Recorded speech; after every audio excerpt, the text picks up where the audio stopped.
I'll go live. Yeah. All right. Rich, yeah, go ahead. You gotta introduce the Lovecraft eZine show. Everybody look at Rich. See what he's wearing. You know? Ascot and a cigar here, relaxing. And the Mandalorian behind you. And a Mandalorian painting. That's right. Among your many Welcome, books. everybody, to Lovecraft eZine, where you'll find the greatest Lovecraftian scholars in the universe, except for myself, who I'm just a hanger-on. Everybody here is a writer, artist, editor, except for me. I just watch and listen and talk. That's great, Rich. Now will you shut up? Yep. You were the only one of us with an ascot, so right there, you've shamed the rest of us. That's right. I'm wearing pajamas and a t-shirt. So John, do you think I got a sense of shame? No, I've read your jokes. It's true. Yeah. Let's do introductions so everyone listening later knows who's insulting who. I'm Mike Davis. I'm supposedly the host, except it might be Rich Bunting. I'm not sure, but I'm Mike Davis. Bridget. Oh, hello everyone. I'm Bridget. I'm a huge horror fan, write music, draw and paint things, and happy to be here. Oh, hey, Rich. Mark on the live chat says best intro ever. So, well, thank you. So, I've been doing this for years. Suddenly. Hi, I'm Rich. No. I'm not really Rich. That's just my name, despite the ascot.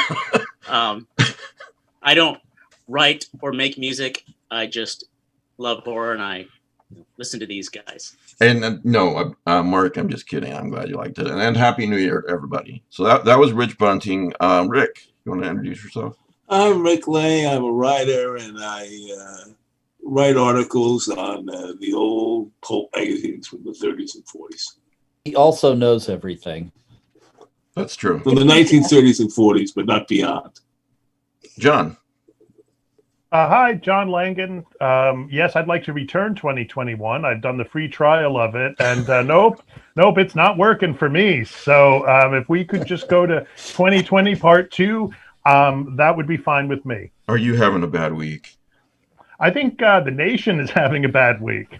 Yeah. It's snowing in Texas. It is. It's snowing in Texas. Even the weather is like, I give up. Yeah, I've not seen snow. I'm from Iowa. I've lived in Texas like a decade now. I'm about an hour southeast of Dallas, and there's snow outside. So I feel like it's like that Year Without a Santa Claus movie. Remember, where the heat miser and the cold miser switch positions or something like that, you know? Okay, that's apropos of nothing. Break it up. Yeah, I have no idea what you're talking about. Apropos of nothing, the full moon in February is called snow moon. So when you look at the full moon in February, you can sound like Sir Alec Guinness and look up and say, that's snow moon. Yeah, and who are you again? Oh. You're the only one. You're the only one who hasn't introduced yourself yet. My name's Matt. Our prize today is a really good one. It was donated by an eZine Patreon fan named George Hopper. Thank you, George. So if you send me books, I don't keep them. I distribute them. It's by Uzumaki. It's the omnibus version of the manga Uzumaki about a very Lovecraftian concept where spiral shapes start to dominate a town. There's really nothing like it. So if you want to win this book, and thank you, George, what you do is you send an email to ezineprizes@gmail.com and put spiral in the subject heading. And usually about 3, 4, 5 weeks later, we draw a winner. Could be you. Could be me. Probably not, though, since I'm, yeah. All right.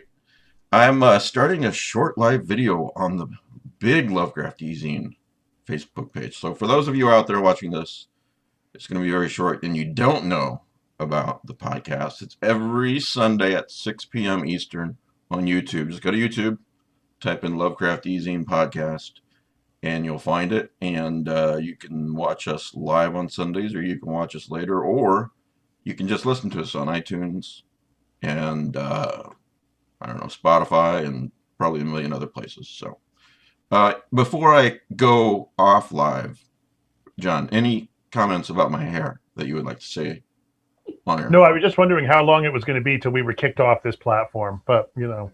Oh, it's coming. It's coming. You can listen to the eZine, but you can't listen to Parlor. Ha ha ha. Never mind. Oh my God. Okay, this is not a political show. All right. Well, sorry. Anyway, No, if you're a fascist, we're fine with you. Don't worry about it. no, that's not what I meant to say. You quit twisting my words, John Langan. They're spiraling. Into a spiral. Oh, and we give away prizes every week. So, yeah. Anyway, ending live video. I think I did this right. Oh my God. I did something right. It's like what's his name in the Back to the Future movies. You just screwed it up. Yeah. I finally invented something that works. So yeah, just about everybody here is a creator of sorts. So for those of you out there watching this, what the hell? It's gonna be very short, and you don't know. My phone's going crazy. So evidently, I did not do it right. You were right, John. For those of you who are watching, what?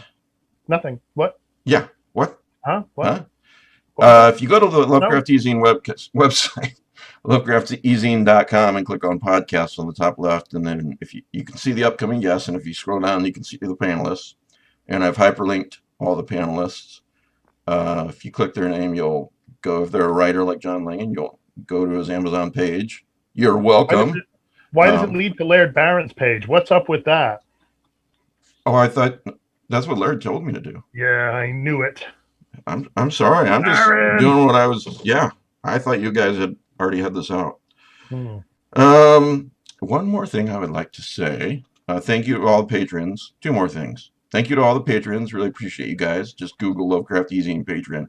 We had the latest Patreon podcast with Livia Llewellyn was so awesome, and I think it's one of the best one-on-one interviews I've ever done, and I credit that to Olivia. It was really, really great. So it's only $5 a month to get all this stuff, and then at higher levels you get more stuff.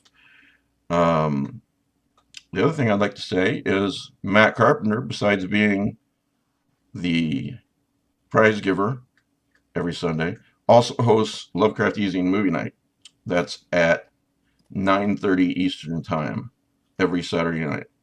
And if you want to go there, just go to, if you're watching on YouTube or you're listening later, I've got all the Lovecraft eZine links on a link tree. So just click it. You'll find that's one of the links. All right.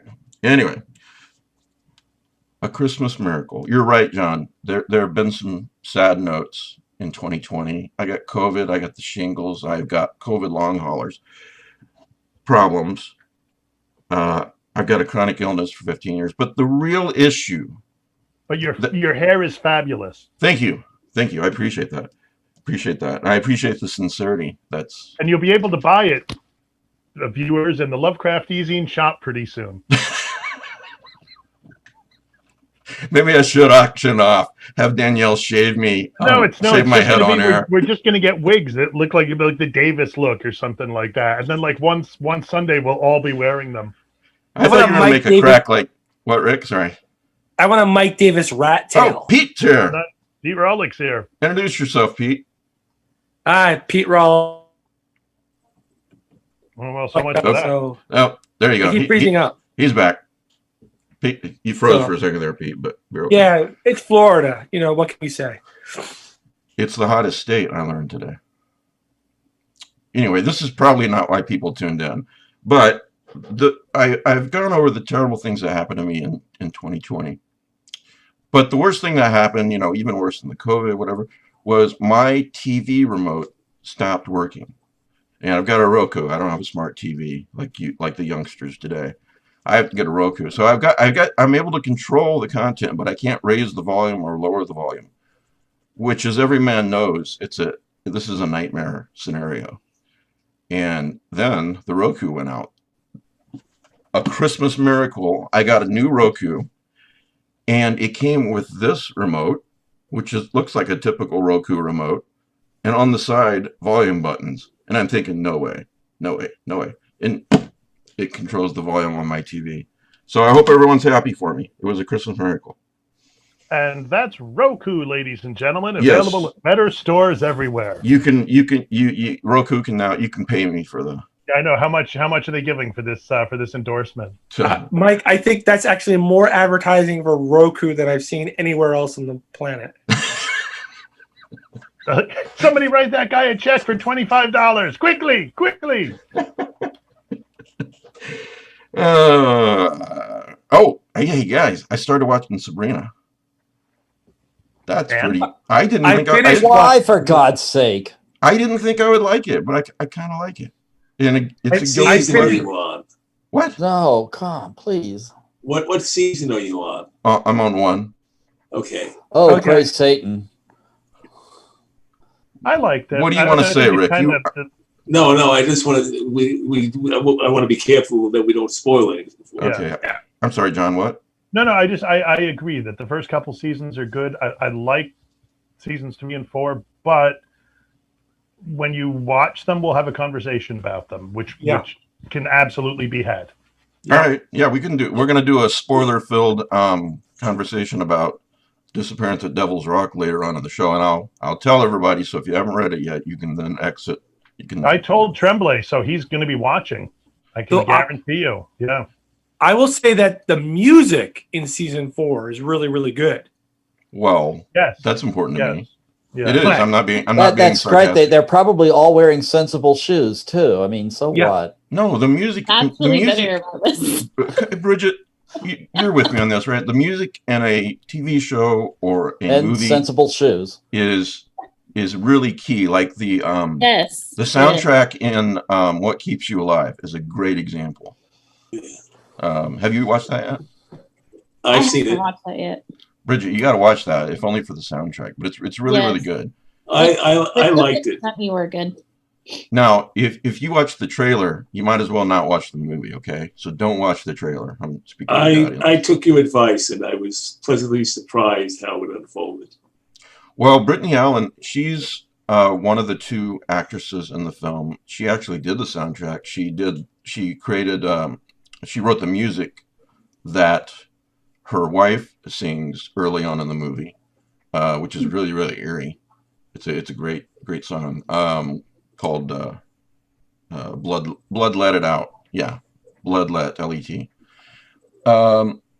And she's going to be on a show sometime in 2021. So she said yes. So yeah. So you better have watched it by then, Bridget. Yeah. Okay. I will. All right. Somebody want to explain to me what this 30 coins thing is that you guys are all talking about? I just watched the first episode. So first of all, where can I watch it? And HBO Max. Okay, I don't have that. But yeah, go on. So it's apparently tied into the 30 pieces of silver that Judas was paid to betray Christ. Well, I got that, but is it a good show? The first episode I'm still trying to figure it out. Okay. But it's well acted. It's a little over the top because it's Spanish and they like to do things a little high wire there. But I like it so far. You mean like flamboyant? Yeah. That can be a very good thing. Have any of the rest of you watched this? Okay. I have not, sir. It's on my list to watch it tonight. All right. Well, I was just trying to decide if I should get HBO Max for a month and watch it, but I'm thinking not yet. Well, if you do get HBO Max, you can rewatch True Detective season 1 and 2 and 3. Yes. Then that's okay. Not 2. Not 2. No, you aren't going to watch 2. And you can watch Wonder Woman 84 for free. Well, like that. Kelly Young told me that it was terrible. It was pretty terrible. bad. It was pretty I liked it. I liked it. I thought it was okay. Okay, well. I thought it was fine. All right, we have mixed opinions. Well, I value your opinion. You're wrong. I was just going to say we have right and wrong opinions. Yeah. Okay, so I guess I'm checking off things. I can't ask Bridget about the score to What Keeps You Alive yet, so since she hasn't watched. So Bridget, I watched Confession. Okay. What's that? Confession is on Prime. Okay. It's about a serial killer who's picked up by the cops, who is something far worse than a serial killer. Awesome. Confession. Confession. Bridget, weren't you the one that recommended it? No, I haven't seen it. It sounds awesome though. It's on Prime. Did you like that better than 30 Pieces of Silver? Or 30 Confession is a little bit low budget and it has absolutely no actors. But yeah, it's a little bit better than 30 Pieces of Silver. I just 30 wrote it down. coins. 30 coins. Yeah. All right. Richard, you're on fire. What? Say what? Okay. Has anybody seen Monsterland? No, it's on my list. Melissa recommended that, and I liked it a lot. Nathan's going to be on the show this year too, so that'll be. I'll get to it for then. I read the book, obviously, but I haven't got to the show yet. I watched Love and Monsters with the kids. How was it? It was, it's a popcorn film. It was pretty good. It wasn't great. It was okay. It's a kids film. No. All right, let's get to this. Let's get to this 2020 films. Let's start off with 2020 films. What were your favorite films, horror films, excuse me, from 2020? Who wants to start? Do you want me to start or somebody else? I'll give my rundown. You what? I'll give my rundown. Okay, go. So I really enjoyed Z. Oh, yeah. Daniel Isn't Real. Yep. Scare Me. You're taking my list. And, I watched it again last night. Underwater.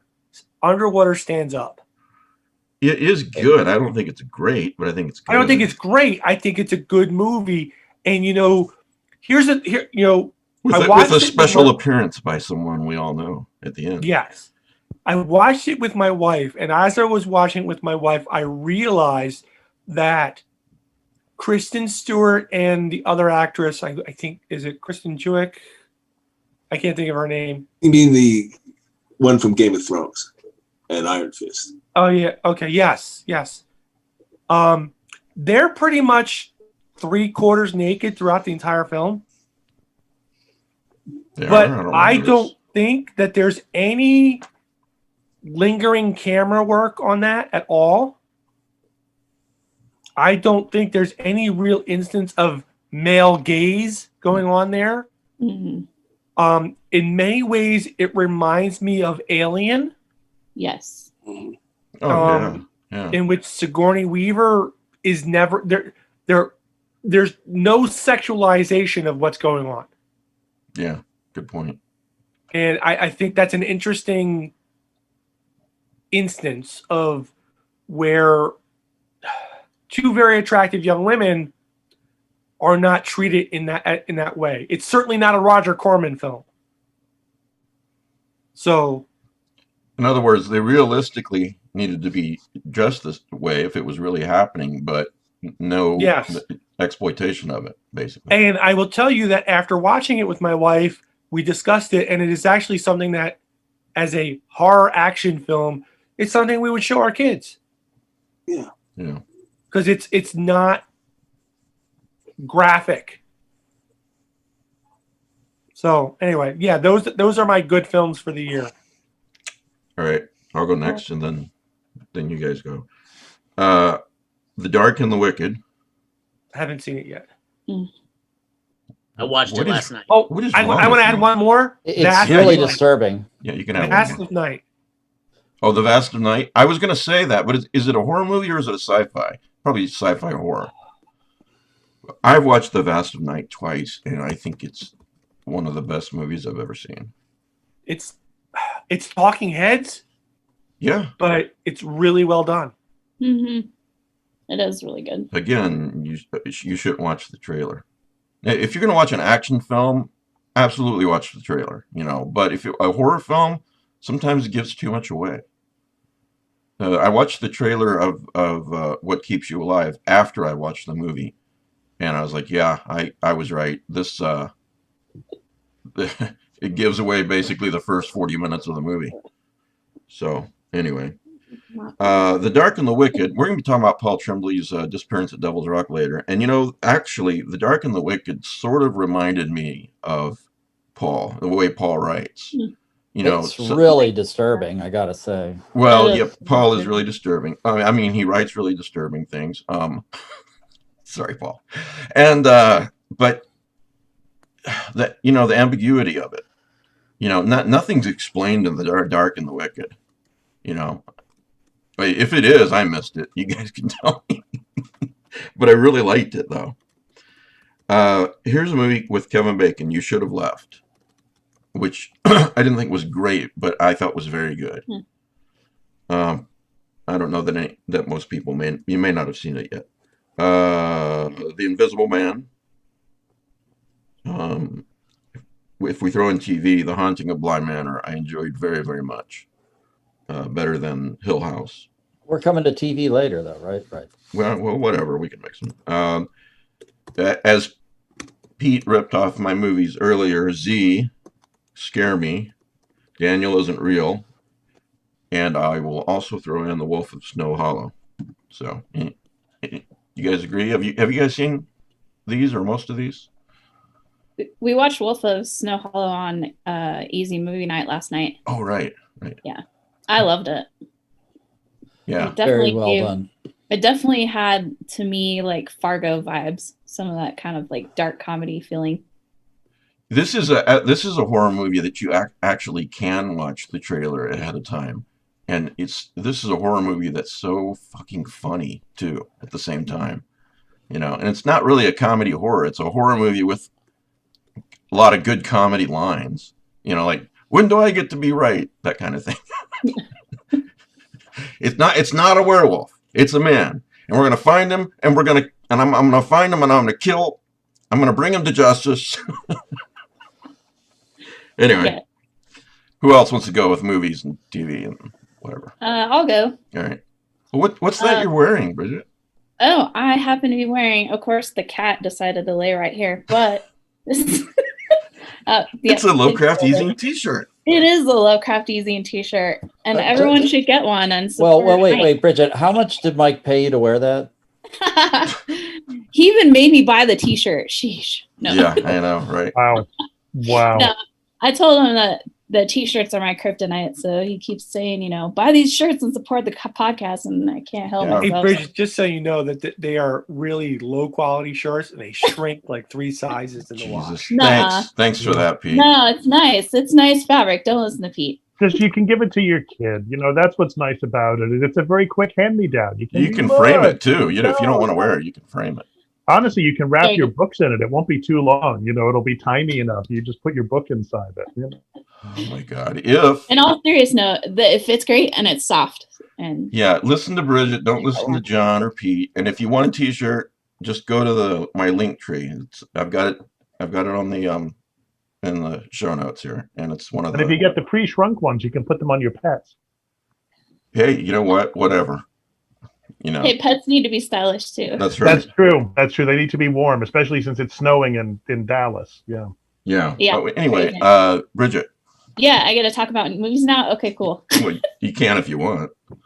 So I realized thinking back that a lot of stuff that I had seen this year was not necessarily from 2020. So forgive me if something came out this year that I saw that wasn't in 2020. But I agree with a lot of movies that are mentioned already. Daniel Isn't Real was awesome. I liked Underwater too. I thought it was cool that it was just in the middle of the action, constant action. It was great. It was a good time. But honestly, some of the best movies that I saw this year were Korean films. I really enjoyed Train to Busan, which is of course an older movie, but I saw it this year. Ganjam Haunted Asylum was really good. Warning, Do Not Play. I've been thinking about watching that one. You really liked it, huh? Haunted Asylum. It's great. It's great. Okay. All right. Sorry, Bridget, really go ahead. Warning, Do Not Play is good. It's really good. What is that? It's a lost film kind of movie where she's a film student and she finds out she finds out about this film that a film student did and some kind of film show, like the student film showing or whatever, and everyone went out of the room screaming, and anyway. King, that's King in Yellow stuff. Yeah. Right and it's really cool, and it has an ending that I would say I don't know that an American film would have.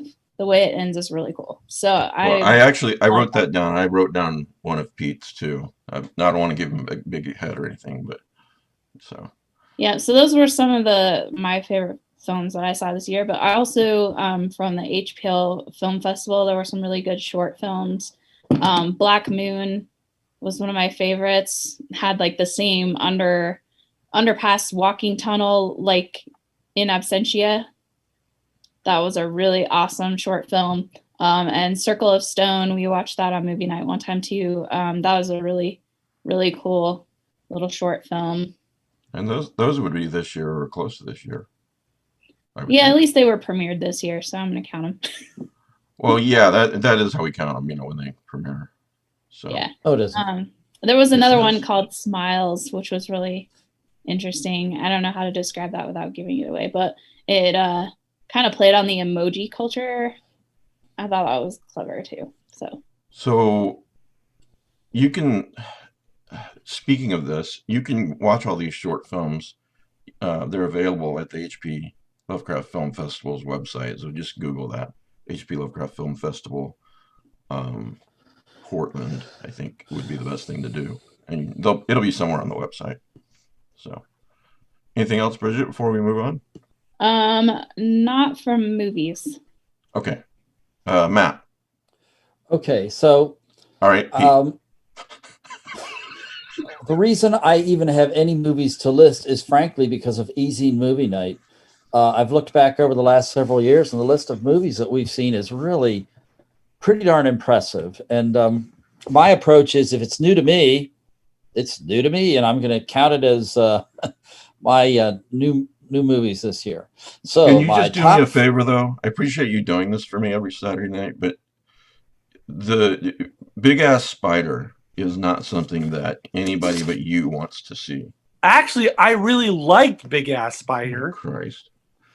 Mike, you probably don't even care that we play safety dance before we start. You do what? Everyone stands up and we do the safety dance. If we don't do the safety dance, the Big Ass Spider might show up. S. How are you again, Matt? He might be dipping into senility. I'm not sure. Okay, so my top 5 movies that I saw this year, and this took some hard narrowing down. The only one that I'm going to put as number 1 is the last one I say. So Final Prayer was awesome, and the ending was completely horrific. Why does that sound It's almost familiar? like a found footage kind of movie, sort of.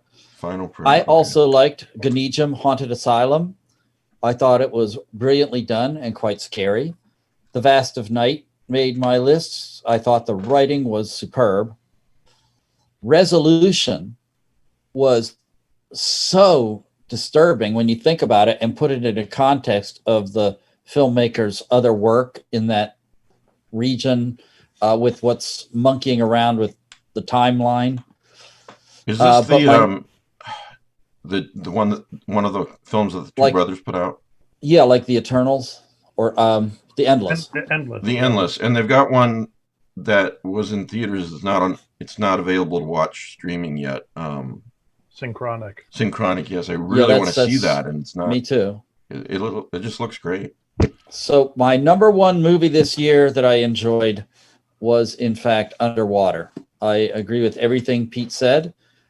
You can go into it completely cold. It starts off, immediately hits the gas pedal, and it's 90 miles an hour the whole way. Interesting, well done, plausible action, good acting, good cast. I really liked it. I'd give it a really high recommendation. All I heard was you agreed with what everything Pete said. Sometimes. Rick, do you want to go? Yes. Let us not forget Host. Yes. The movie on Shudder. Yeah, I meant which is perfect for this year. Rick, in the way that it was filmed, it is so great because all the special effects had to be done by the actresses themselves. Yes. So it's amazing for that alone. And I'm a year behind on my movies. So I'm going to mention one from 2019. All right. I finally saw Doctor Sleep. And I thought that was great. And managed to combine both elements from both versions of The Shining, Stanley Kubrick and Stephen King. Yeah. Anything else you want to mention? In TV or movies? No, that's about it. All right. Who hasn't gone? Rich, have you gone? Pete or Rick, I was going to mention The Host, and Rick mentioned that. The only other movie that's not been mentioned it's kind of similar to Ganjam. It's called Haunted Changi. I believe it's a haunted hospital film. I believe it's Singaporean, but similar theme. I thought that one was done really well. Okay. John. Yeah, it's funny, yeah, because a lot of my choices would overlap. I mean, Host, absolutely. Scare Me that might be my favorite. Although I love the accomplishment of Host. It's so neatly done, and I agree that it's for us at this moment. It's really hard to watch that and not be aware of the conditions under which it was made, right? And that makes it seem that much more impressive.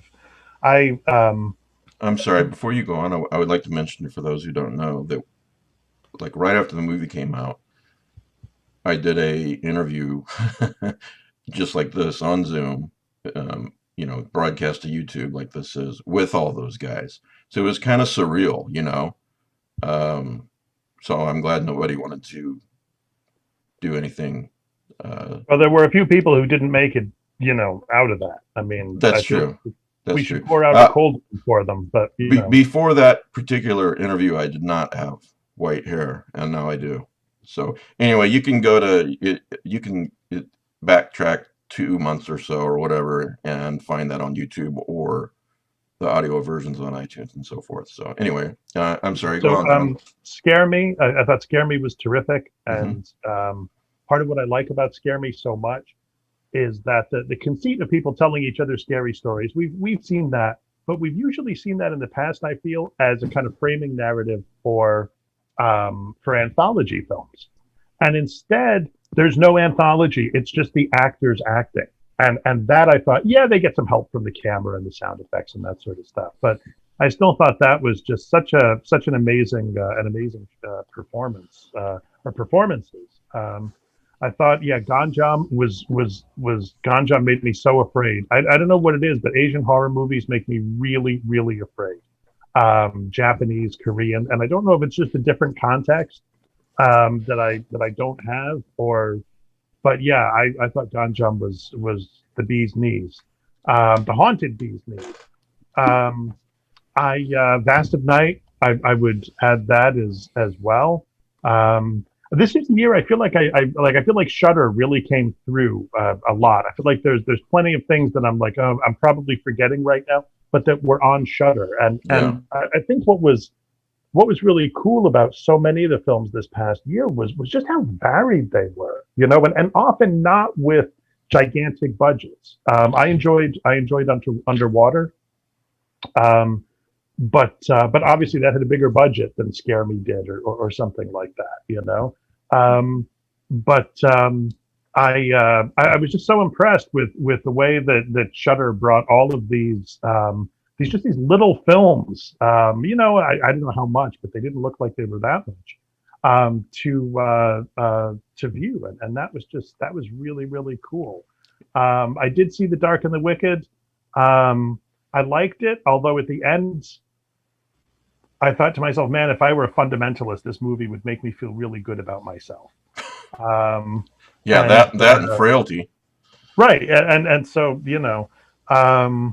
I did watch a couple of other movies that were new to me this past year. The New Zealand film, Deathgasm, or Deathgasm, as they say. You are hooked on this film. I am. I'm absolutely hooked on this film. You got to see it. It's about a heavy metal band trying to bring the devil to Earth, or a devil to. It's terrific. recently, last night I watched a movie called Savage Land from Yes. Man, the middle 2000s, which wow, what a powerhouse, what a knockout of a film. And again, just very, very economically made, but wow. I love, as I said many times, I love faux horror documentaries like Savage Land and Lake Mungo. Rich Bunting recommended Savage Land to me some months ago, and I watched it. It was great. Yeah, honestly, we saw that on movie night. It was so convincing that I was like, did this really happen? Are they riffing on something that actually happened? And it was, and the use of black and white photography was horrifying. I mean, it was haunting and brilliant. It was it was one of those movies that had I been watching it in a house by myself, I would have been completely freaked out.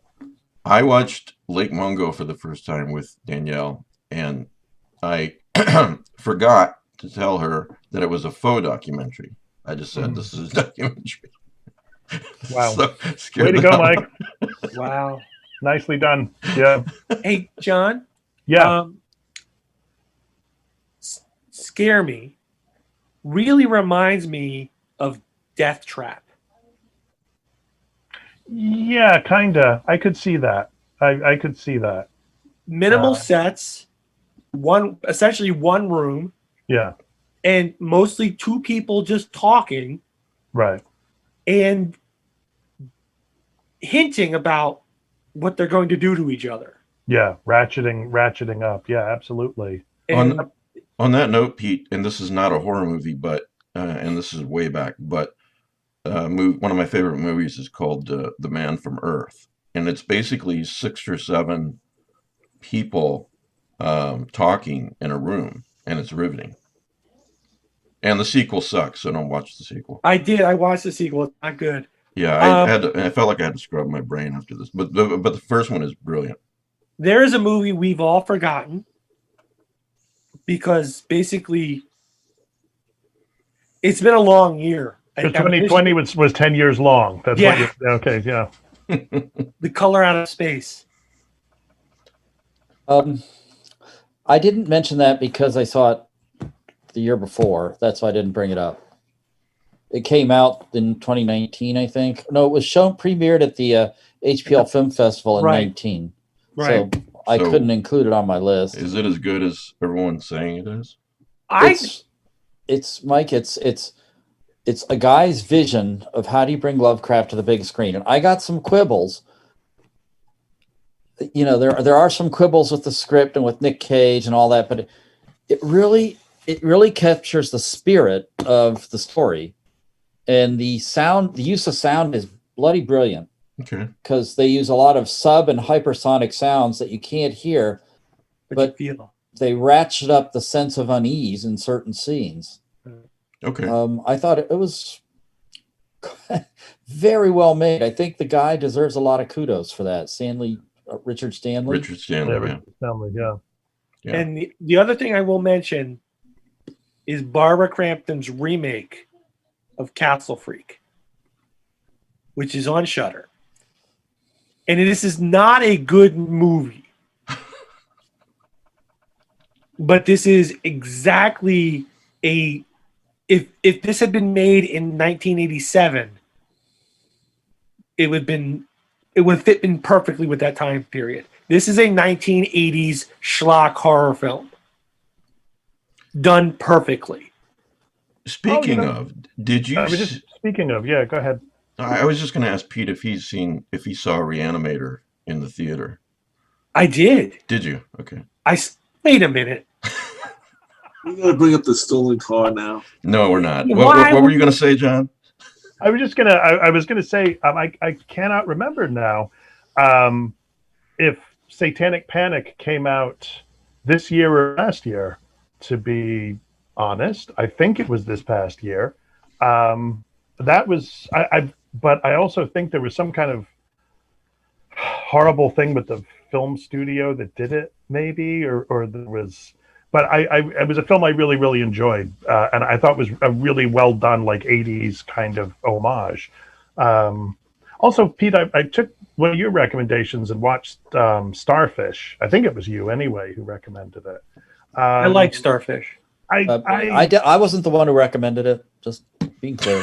Yeah, I don't know, man. Here's the thing. Like, I came to the end of it, and I went on IMDb, and there were all these people who were like, I want that hour and a half of my life back. And I kind of got that, like I kind of understood that. But now you know who to blame, though. You actually have someone to blame for that. Like, they don't. I keep thinking about it, even though I don't really know if I think it's a successful movie. Like, it's still lingering in my head, so that must mean that it is successful in some weird way. So I feel like so many of the things I like, when people are like, should I read Moby Dick? And I'm like, probably not. I love it and think it's a work of genius, but if you read it and hate it, I wouldn't blame you. So I think Starfish comes across as sort of like the director's vision of what cosmic horror might be like, but it's quieter and more subtle than you would think of as a horror film. Yeah, some people will call it subtle or quiet, and others call it tedious and unwatchable. Yeah, absolutely. Tomato. Right. But having been out at sea for 6 months, and and understanding tedium and boredom and waiting for something to happen and that never does, and then just watching some huge massive whale swim by and like destroy 8 weeks of work. Well, yeah, but yeah, which has a lot to do with that turtle and this woman making silly choices. But this is why he likes the movie. What is it, Titan? Europa, I'm sorry. Yes. I like Europa. I know. I like Europa too. You mean Europa Report? Europa Report. Yeah. Thank you. That's bloody brilliant. Yeah. It is. But Starfish was not. So there you go. Okay, so we have you're entitled to your wrong opinion. We have a disagreement here. I just like the thought now that Pete is basically he's in my mind he's become like Captain Ahab, right? He's like, that whale messed up all my work, and we're gonna find him now. And they're like, no, we don't hunt whales anymore. Except that'll take effort. It'll take work and effort, and I'm just going to go home. I have the permit right here. Maybe we should whale. Maybe we should move on. Okay, are we going to talk about TV separately? I wasn't, but we can go on. You can. Okay, but hold on. Before we go to TV, I want to thank everybody for not mentioning the worst movie I watched this year. Starfish? Antrim. I have that on my list, but I haven't watched it. Was that 70s, that faux 70s? Yes. Kind of, yeah. I've never even heard of it. Well, avoid it. It's a lost footage film or a lost film footage. Yeah. Oh, by the way, I meant to say when we talked about Savage Land and Lake Mungo, everybody listening, if you know of any good faux horror documentaries in that vein, tell me. Email lovecrafteZine@gmail.com. I want to know. We've watched quite a few along those lines at movie night. What was the last one that we watched? It wasn't very good. It was the last broadcast. No, I only want good ones. So. Okay. All right, TV, yes. TV is a separate art form. Again, some of this stuff I watched on movie night. So I came up with 5 series that I've liked this year. So one was The Outsider. I know it's got problems, and I know I didn't like the ending as well as the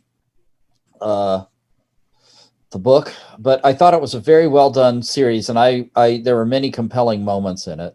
I'm going to have to go ahead and disagree with that, but go on. Okay, Dead Wax. I thought that was terrific. I really enjoyed that series. Right, that's on Shudder, isn't it?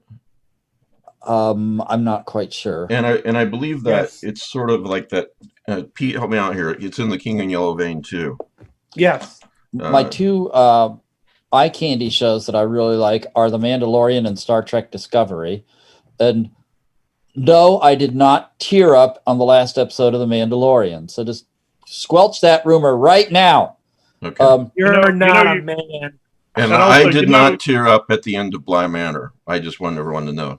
Right. And Matt, you're crying right now. I know. Anyway, the one that I thought was really great that you all mentioned and I picked up was Evil. I'm really enjoying that series. What?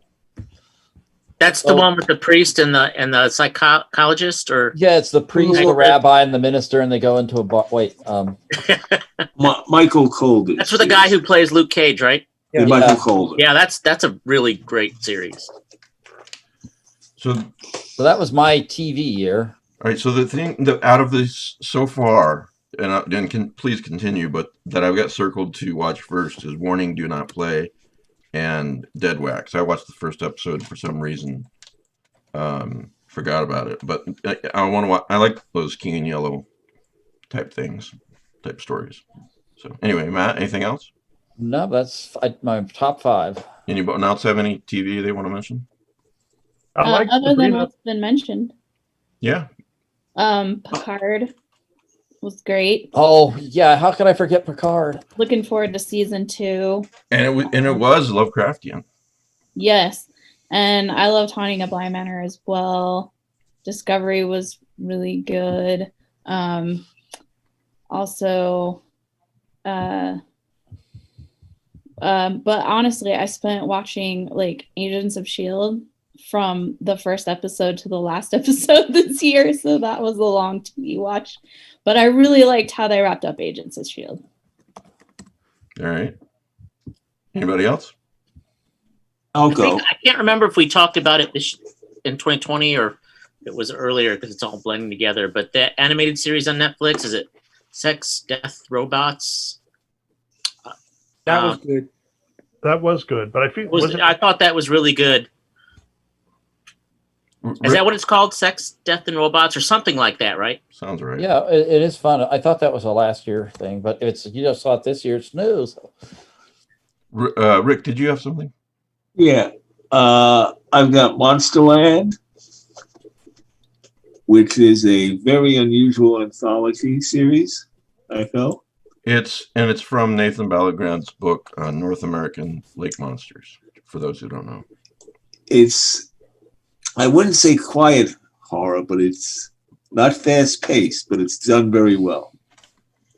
And has great characters, even though they change from episode to episode.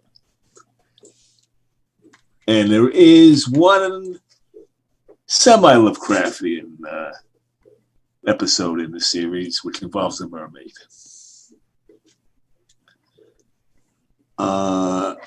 I also discovered a show that I overlooked years ago, which is Wayward Pines. I saw that was ages ago, wasn't it? About 5 years ago. Oh, that wasn't the John Boorman series?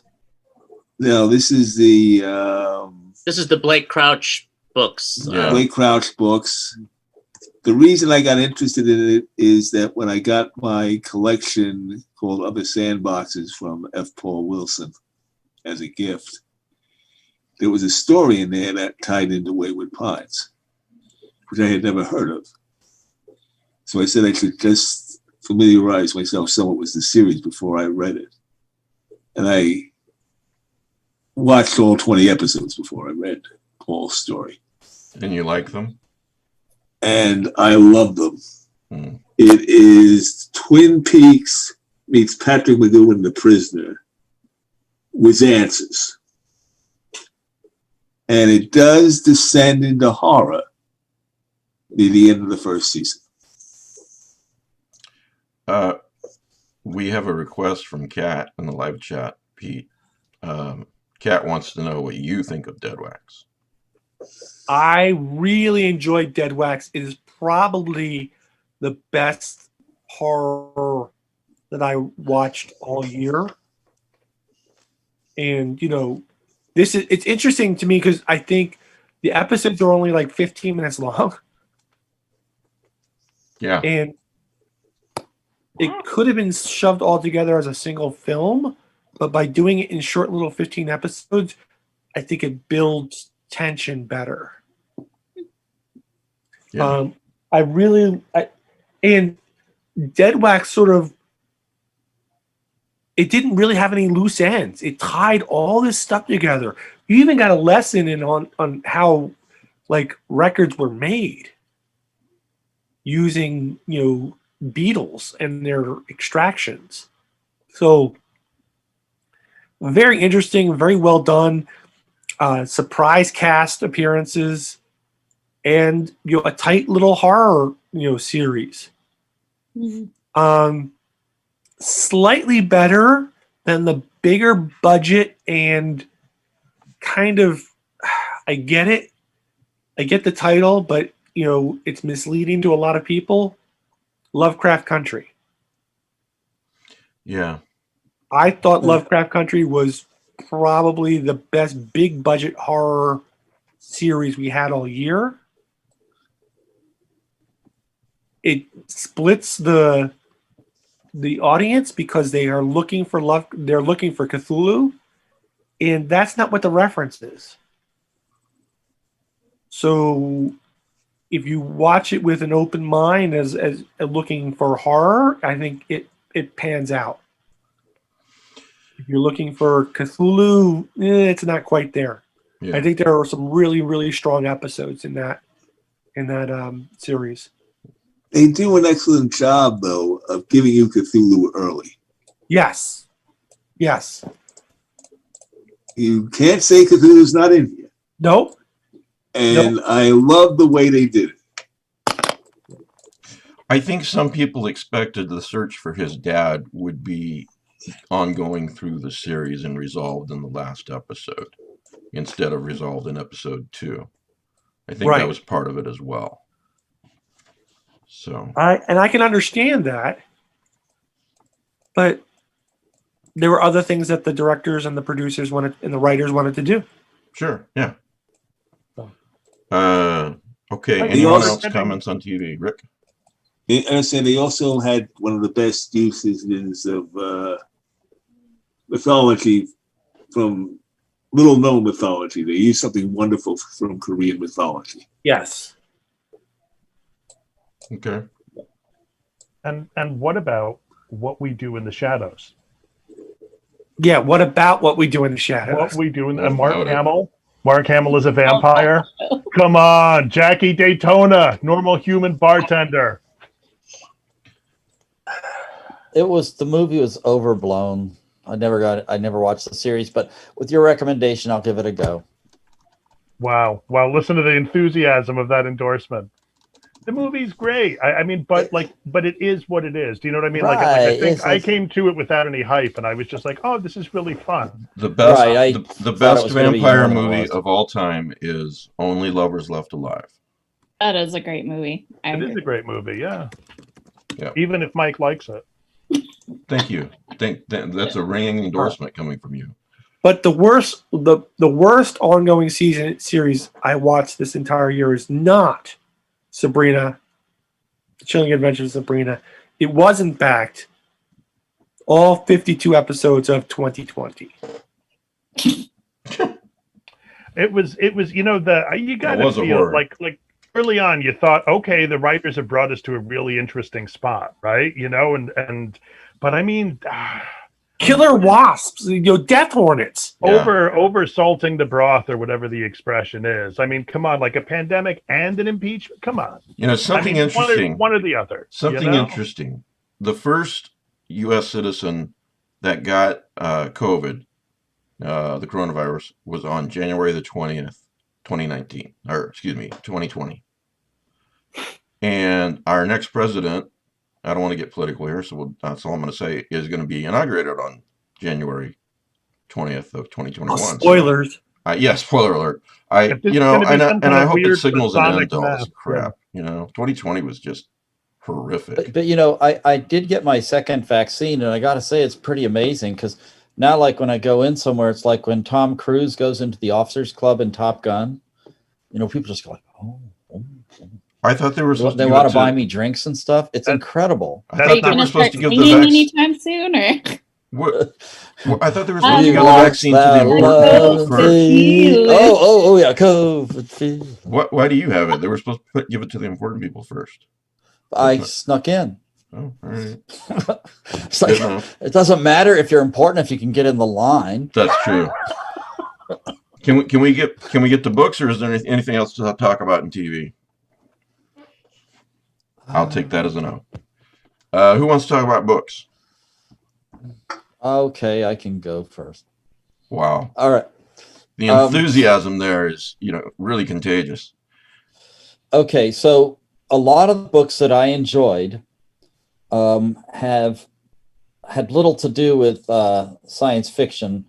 I read Nothing to Envy about life in North Korea and Parasite Rex about parasitic organisms, and those are really both fascinating. But Parasite Rex is like 10 years old. Yeah, I know, but I just read it. Okay. Okay, so the most interesting comic book I think I read was Black Stars Above, which is just compiled into a graphic novel. It's written about a woman who's a trapper's daughter and is going to be stuck in a really isolated, tedious, mind-numbing life married to another trapper, and she wants out. And she has to go through the woods to get out, and there's something in the woods. It's very well done. I'm very interested to see if they're going to take it anywhere further. What's the title again? It's called Black Stars Above. You can get it as a graphic novel. So the three books I enjoyed otherwise are The Flock of Bahui. Ooh, I was going to name that one too. Because the reason this is so important is it's all by one author, but this is the very first that I know of translated Chinese Lovecraftian fiction. From the depths of the Stygian Chinese internet. And that, I mean every word I say. Yeah, it's really great. And maybe, there's a lot of Japanese fiction. We just don't see it. And it makes me wonder what is missing. What are we missing in China? Yeah, it's amazing. Okay, so the next book that I want to share. You want to spell Bahui for those who are listening later? It's just like it sounds. Okay. So, B-A-dash. Can I just say one thing about Flock of Bahui? Yeah, just like that's how you spell it, just like he said. A translation of a foreign source is only as good as it's translated, and I give high marks to the translator of this. Yeah, that's a very good point, because it's like you're reading it organically, not like it's stilted. Can I say something about that? This is not published. This was published in 2019. Genre Cruise of Shadows, translated by Scott Nickley, and man, these are great stories. And what you said, Rick, that it's only as good as its translator, made me think of this book. So there's been a lot of John Ray translations that came out recently. Yeah, this is called Cruise. I'm sorry. This is called Cruise of Shadows: Haunted Stories of Land and Sea, by Jean Ray, translated by Scott Nickley, and it's wonderful. Published in 2019. But my top three books. One, this is the collected fiction of Hans Bach, a notable illustrator from the pulps. He wrote a few novels I fell in love with when I was a teenager, Beyond the Golden Stair, and finally his fiction has been given an absolutely gorgeous hardcover edition. This one is a show-off piece. It's fucking heavy. It is incredible. It is masterpieces of fantasy art. It is really gorgeous. There's some art there from Bob Eggleton, Frank Frazetta, all of the famous illustrators. It's just gorgeous. And so my top read for 2020 was by Laird Barron, believe it or not, and it was Worse Angels. Poor Laird, believe it or not. Yeah, it is a great book. It's if you're not reading his detective books, you're really missing out. Yeah, this is the third in the series. So I had a great time in reading this year. So I hope you all did too. I did. Anyone else want to go before me? Anyone? Go for it, Mike. Beeler? Pete? Nope, go for it, Mike. Damn it to hell. All right. A Season of Loathsome Miracles. Really, really great collection by Max D. Stanton. He was on the show a few weeks back. Dark Blood Comes from the Feet by Emma Gibbon. Another collection. The Only Good Indians by our friend, what's his name again? Al Going Back? Stephen Grant Jones. Stephen Grant Jones? Yeah, I'm kidding. And I cannot recommend this last one highly enough. All of them, really. But The Shadows by Alex North was absolutely fucking incredible. And the audio version as well. In fact, I think the audio version is scarier than just reading the book. But either way, this is a really great read. It's called The Shadows by Alex North. So those are just 4 books, but those are some highlights of some of the things that I've read. And of course, like Bridget was saying, and the others were saying, I've read a lot that wasn't published this year as well. You know, so, and I've read some that'll be published later in the year, like Mr. Cables by Ronald Malfi. So things like that. So who wants to go next? Well, I guess I'll go before all the stuff that's on my list gets named by everyone else.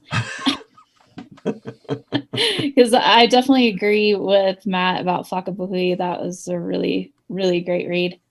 And Season of Loathsome Miracles is just every single story in that is awesome. I also liked Ashes and Entropy, which is another older anthology, but I really liked stories in there.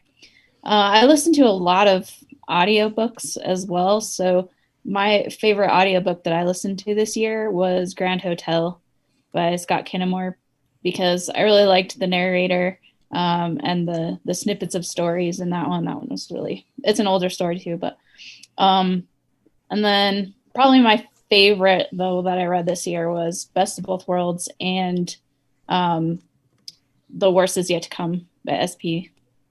Oh yeah. They were just amazing. I can't wait to see what happens next in Skaloot.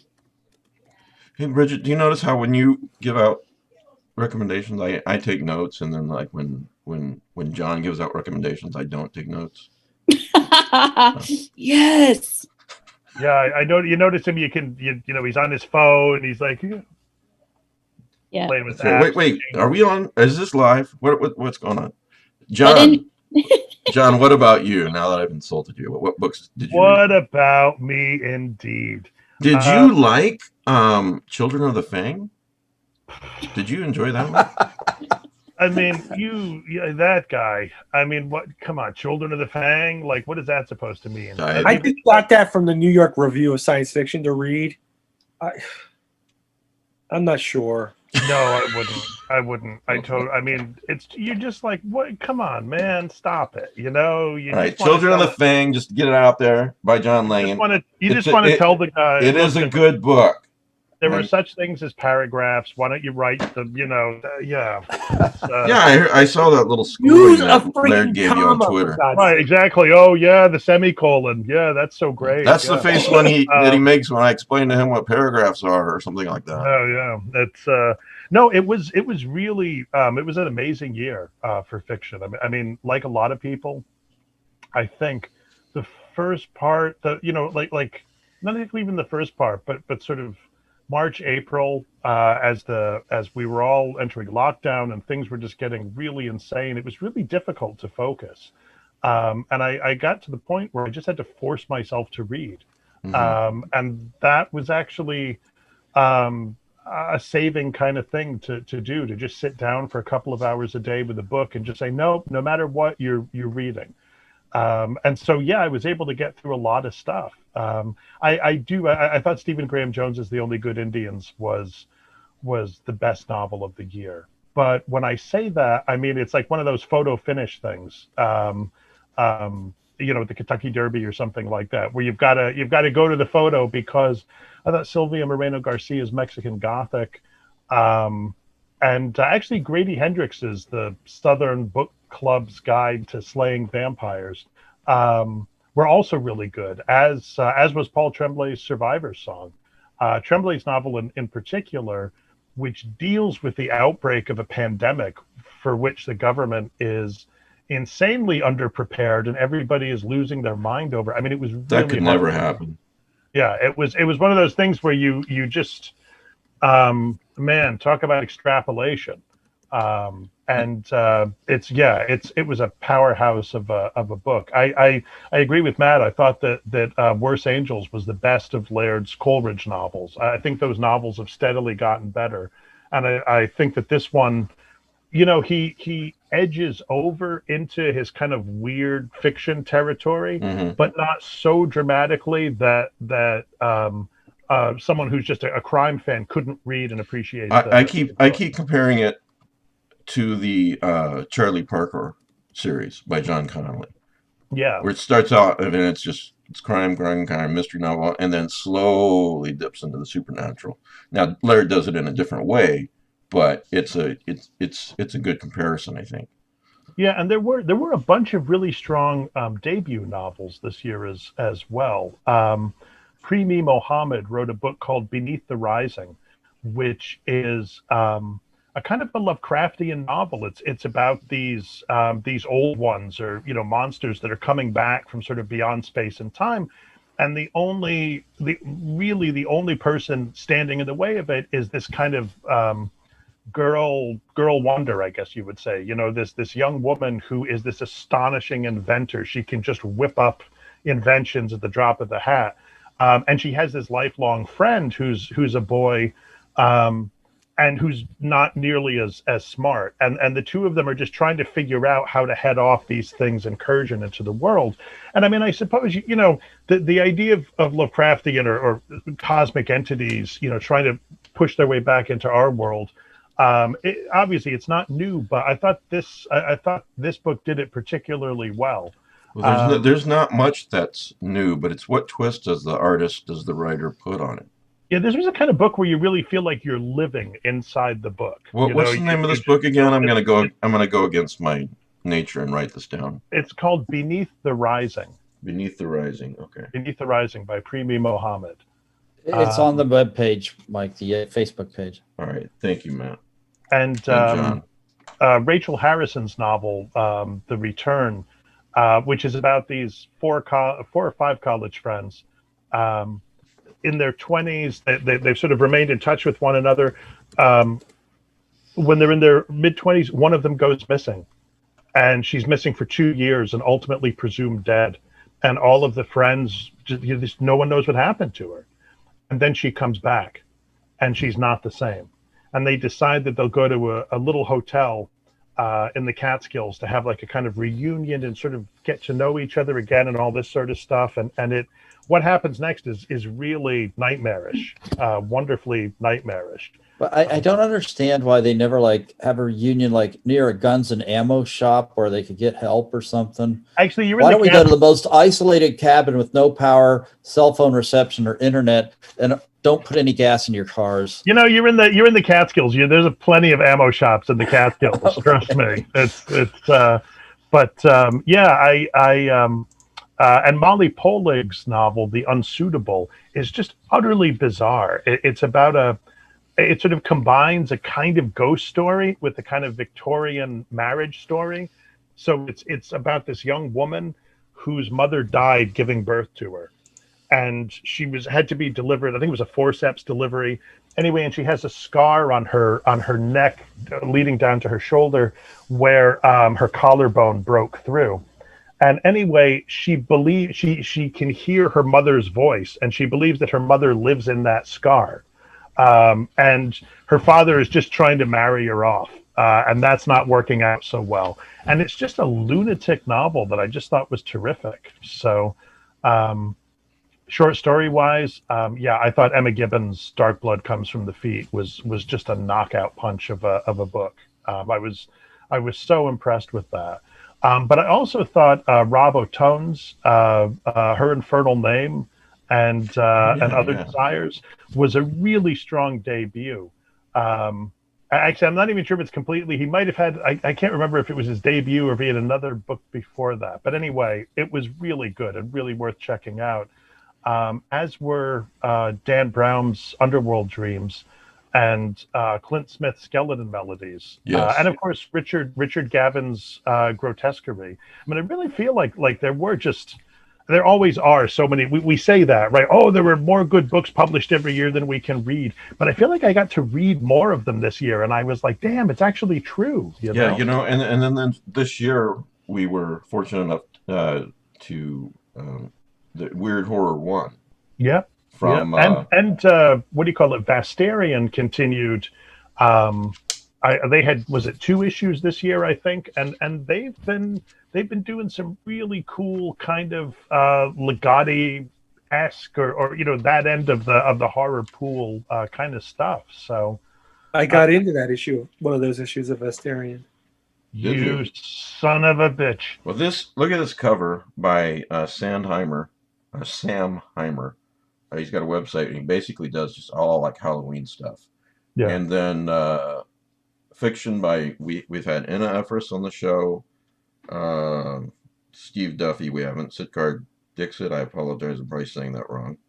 Suzanne Palumbo, Steve Toast, Nabin Ruthnam, Ian Rogers, and somebody by the name of John Langan is in the book. And there's nonfiction as well. Toast's story is really good, and he has a collection coming out from Undertow Press pretty soon, I think, like in the next few months maybe. And I think just looking ahead to 2021, since apparently we can't get out of it, I think that's going to be a collection that's going to be worth taking a look at. Yeah, for the audience, I really feel like that Undertow is doing a really fabulous job, and go to their website and see what they have and buy some of their books, buy Weird Horror 1 and so forth, because and they're not paying me to say this, but it's so good. They're doing great work. Oh, and you know what? Speaking of like forthcoming stuff, Grimscribe Press, John Paget's press, is bringing out collections, a new collection of Gemma File stories and a new collection of Michael Sisko stories. Oh, wow. Talk about doing the Lord's work. And I can't remember which one comes in February, one comes in April, maybe, or something like that. But I think I know there were limited editions of both for sale. I'm not sure if there were paperbacks or trade hardcovers or whatever, but those are both really exciting things to be happening.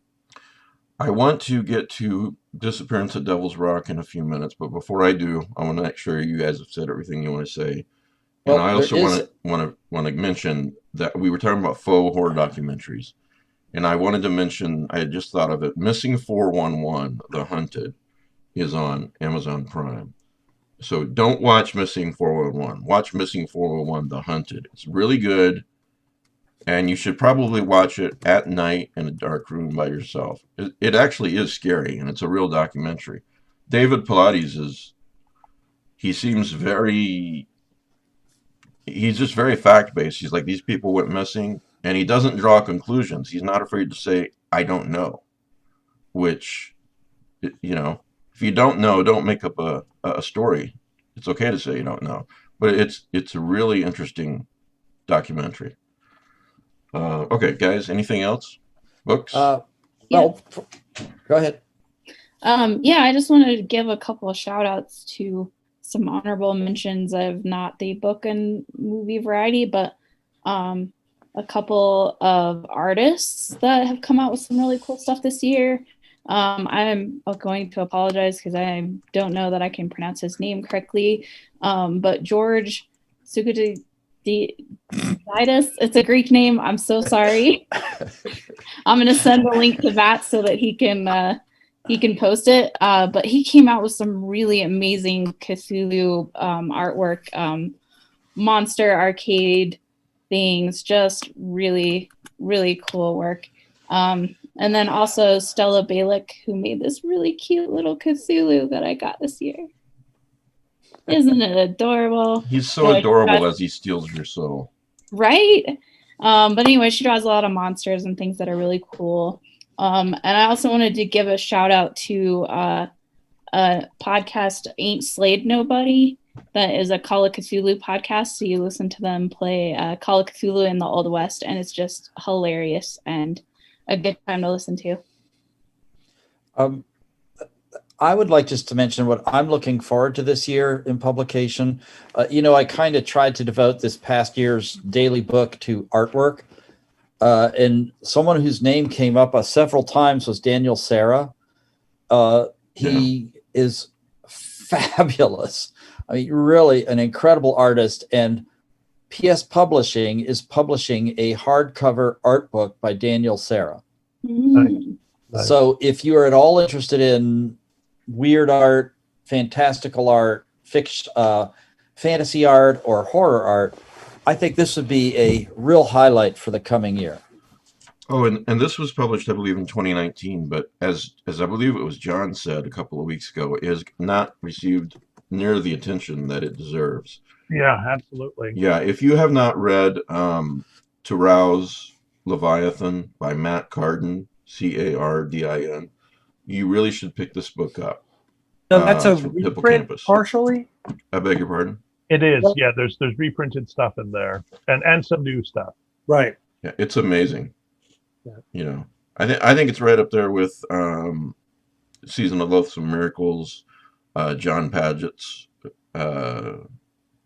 short story book, How to Be a Ventriloquist. Was that it? Secret of Ventriloquism. Secret of Ventriloquism, yeah. It's on that level, not the same stuff, but it's on that level. Secret of Ventriloquism, again, not this year, but that is one hell of a scary book. John's very talented. Anyone else? All right. So Go ahead, Pete. No, Rick and Rich go first because I'm gonna go. Oh, go ahead, Rick. Okay. I want to give a shout out to F. Paul Wilson's Other Sandboxes, which is a collection of his pastiches by Gauntlet Press, in which he does a Cthulhu Mythos story, which is the face at Pinewood, which we've mentioned many times before on the show. But he also has Fu Manchu, Sherlock Holmes, Wayward Pines, ton of stuff. There's a Joker story that's great. And as a reprint collection, I want to give credit to finally getting Donald Wandry's Ivy Frost stories. Oh, nice. Donald Wandry was one of the founders of Arkham House and was contributed a lot of horror stories to Weird Tales. This is more detective fiction. There are horrific elements at times, sort of along the lines of Hound of the Baskervilles. But it's been long overdue to be reprinted. They're some of the best pulp stories I've read. Ivy Frost is sort of like a more believable Doc Savage, Sherlock Holmes type, living in New York, was a very capable female assistant who fights master criminals. All right, Rick, anything else? And an anthology came out, which I bought on Kindle, called The Necronomicon of Solar Ponds, which Solar Ponds was a Sherlock Holmes imitator created by August Derlitz in the 20s and 30s, and they were probably arguably the best pastiches of Sherlock Holmes ever written.